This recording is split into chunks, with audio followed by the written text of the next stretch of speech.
My wife won $12 million and kicked me out. I used her family's prenup to take my share. My name is Robert King. I'm 45 years old, and until about 10 months ago, I thought I had life all figured out. I worked as a construction project manager in Orlando, Florida, making around $85,000 a year.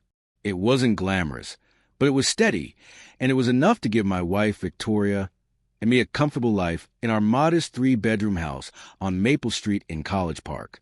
Victoria and I had been married for 8 years. She was beautiful, ambitious, and came from money, the kind of old Florida money that builds gated communities and country clubs. Her family, the Wilsons, never thought I was good enough for their daughter. They made that very clear when they insisted I sign a prenuptial agreement before our wedding in December 2016. It's just to protect the family assets, her father, Charles Wilson, had explained in his lawyer's office.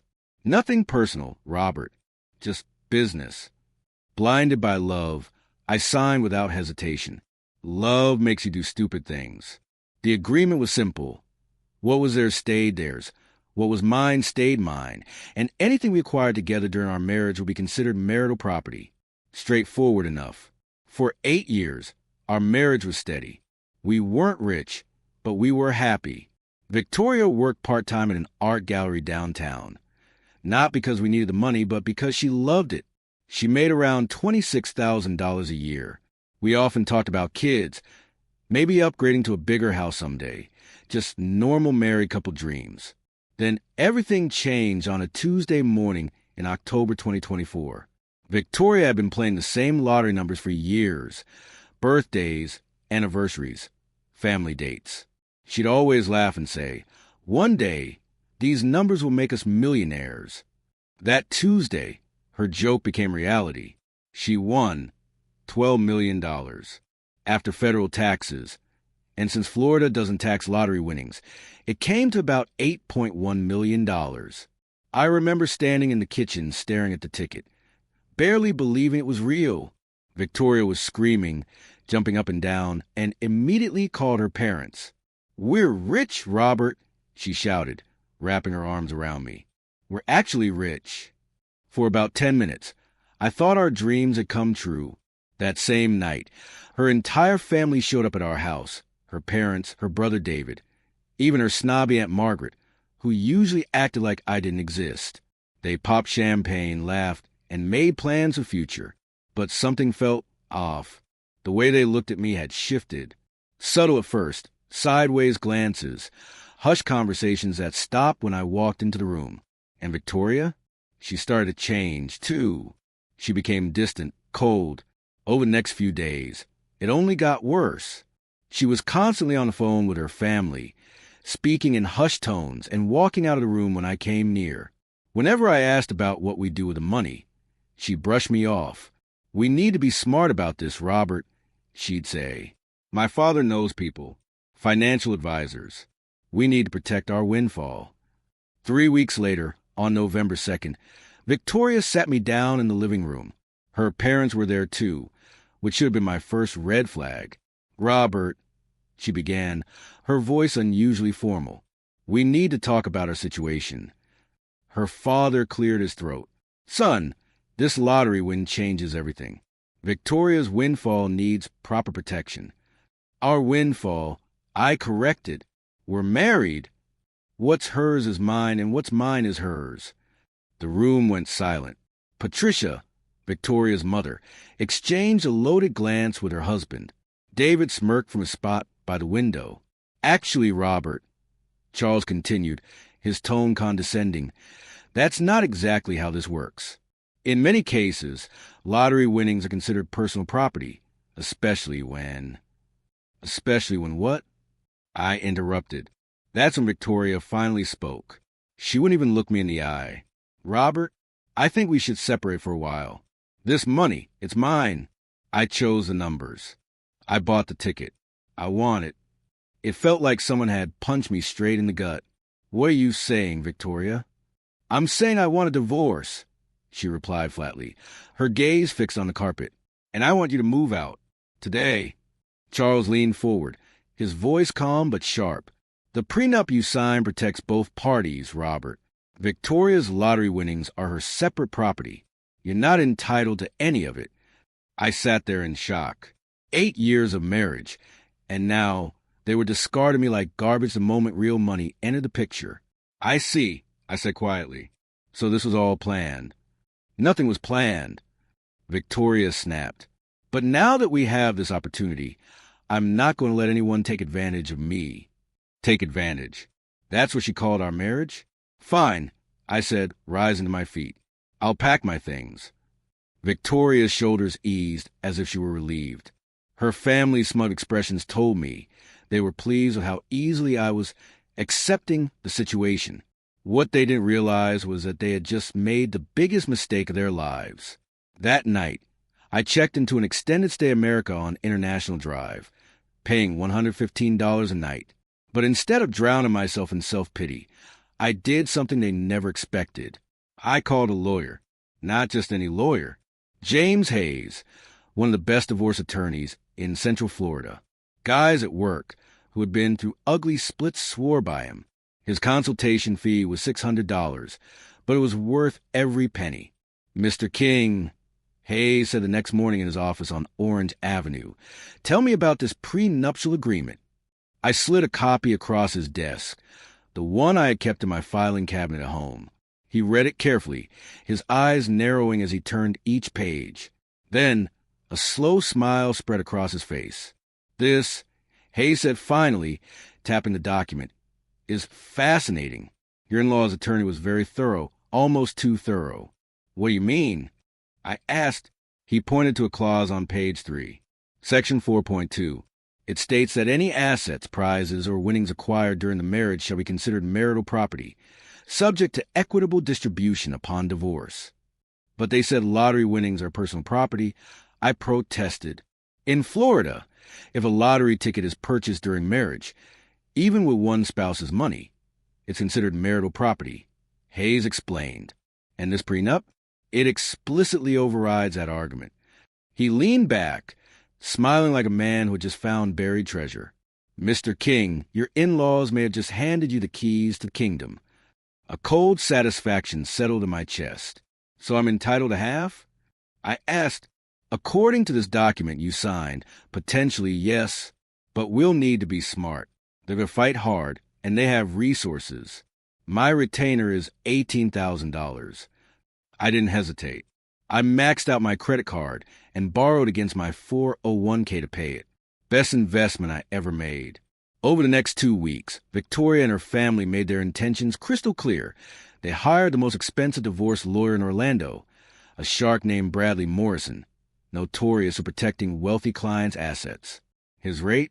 $950 an hour.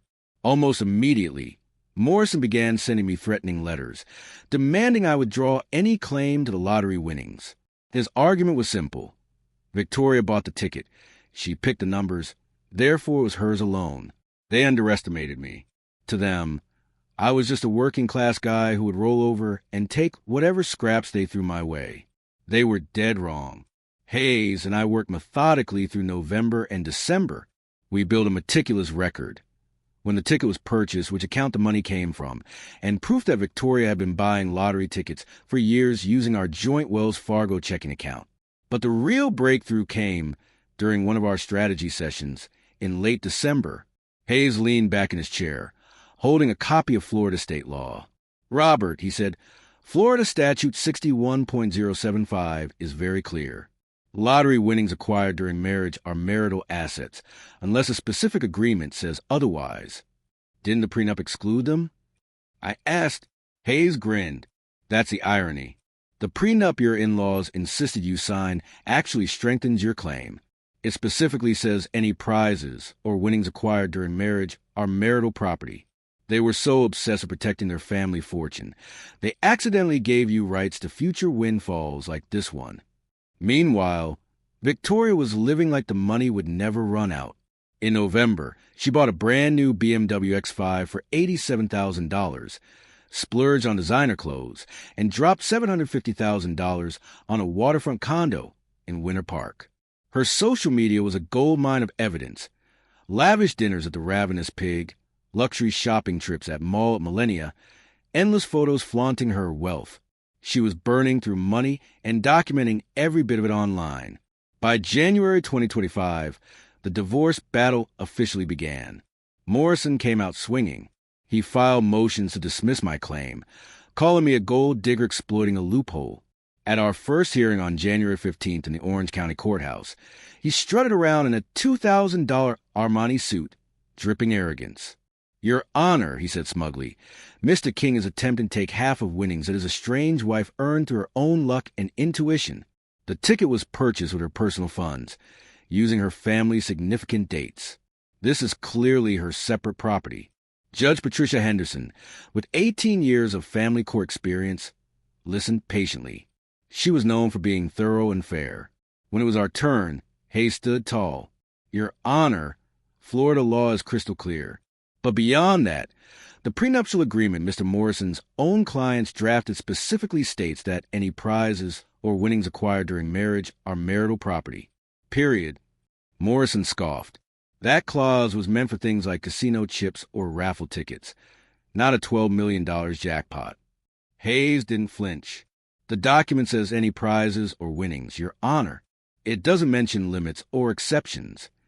Judge Henderson requested all documents and adjourned the hearing for 2 weeks. Word soon spread that Victoria was furious. Friends told me she'd been screaming at her parents, blaming them for the prenup wording. The Wilson family was panicking.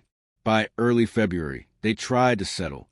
Charles Wilson himself called me, something he'd never done in 8 years of marriage. "Robert, let's be reasonable," he said. "We'll give you $1.2 million to walk away clean. That's more money than you've ever seen." "I'll think about it," I told him. But in truth, I had already decided. 2 days later, Victoria showed up at my motel room. She looked different, tired, worn out, like the partying had finally caught up to her. "Robert, please," she begged. "We can work this out." I was scared. The money, it overwhelmed me. My family got in my head. "Scared of what, Victoria? Sharing our good fortune?" "I'll give you $3.2 million, she said desperately. "We can both start fresh. Please." I looked at the woman I had once loved with everything in me, and for the first time, I felt nothing but pity. "It was never about the money, Victoria," I told her quietly. "It was about respect." She left in tears, and for a moment, I almost felt sorry for her by February and March. During the discovery phase, it became clear just how badly Victoria and her lawyer had miscalculated. Hayes subpoenaed all of her financial records, and what he uncovered was damning. For years, she had been using our joint account to buy lottery tickets. We had documentation dating all the way back to 2019, proving it wasn't just a one-time habit, it was a pattern. What made it worse was Morrison's advice. Instead of keeping her winnings separate, Victoria had mixed them freely with other marital funds. Legally, she had commingled the money, which only strengthened our case. But the real nail in the coffin came when Hayes caught Morrison's mistake. In his rush to file preliminary motions back in November, Morrison had actually admitted in court documents that the winning lottery ticket was purchased during the marriage with marital funds. Hayes could barely contain his excitement when he told me. He just destroyed his own case. Morrison so used to bullying people into quick settlements, he got sloppy. The final hearing was scheduled for April 18th, 2025. As the date approached, Victoria's family grew desperate. They even hired a private investigator to dig up dirt on me, but he found nothing. I had lived a clean life. Next, they tried to claim I had been emotionally abusive, hoping to reduce my settlement. Victoria even testified in a deposition that I was controlling and manipulative, but they had no evidence, no police reports, no medical records, no witnesses. It was pure fabrication. Hayes dismantled their accusations one by one. Phone records showed Victoria had been the one making all the major financial decisions. Bank statements proved I had never restricted her access to money, and her own social media posts painted the picture of a woman living freely and happily throughout our marriage. 3 days before the hearing, Morrison made one final settlement offer, $4.5 million. Hayes advised me to take it. "It's a good offer, Robert. Even with a strong case, trial is always a risk. But I shook my head. This isn't about maximizing money, James. It's about justice. The night before court, I couldn't sleep. Lie awake in my motel room, I kept thinking about how all of this had started, with a prenup meant to keep me away from their so-called family fortune. The irony was beautiful. That same prenup, combined with their greed and arrogance, had become the very weapon that would defeat them. Victoria's family had spent their whole lives looking down on people like me, working-class folks who earned their living through sweat and honest labor. They thought money made them smarter, better, more deserving. The next day, they were about to learn otherwise. April 18th arrived gray and humid. Typical Florida spring weather. I put on my best suit, a navy blue Joseph A. bank I bought for our wedding 8 years earlier. The symbolism wasn't lost on me. The Orange County courthouse was buzzing. Word the case had spread, and news crews from West 2 and Fox 35 were camped outside. Construction worker fights for lottery millions had become a human interest story that everyone wanted to watch. Inside, Victoria sat with her family, pale and nervous. Morrison whispered urgently in her ear, likely trying to prepare her for the inevitable. At exactly 9 a.m., Judge Henderson entered the courtroom. "We're here for the matter of King versus King. Case number 2025, DR 0000284770, she announced. Morrison went first. He stood tall, but I noticed his hands trembling. "Your Honor, this case is about a vindictive husband attempting to steal money he had no part in earning. Mrs. King selected those lottery numbers, purchased that ticket, and won that prize through her own actions." Hayes remained calm, scribbling notes on his yellow legal pad. He didn't look the slightest bit concerned. Morrison went on for nearly 20 minutes, arguing that lottery winnings were personal property, that the prenup didn't apply to unforeseen windfalls, and that I was nothing more than a gold digger. When he finally sat down, Judge Henderson turned to Hayes. "Mr. Hayes, your opening statement." Hayes rose slowly. "Your Honor, this case is remarkably simple.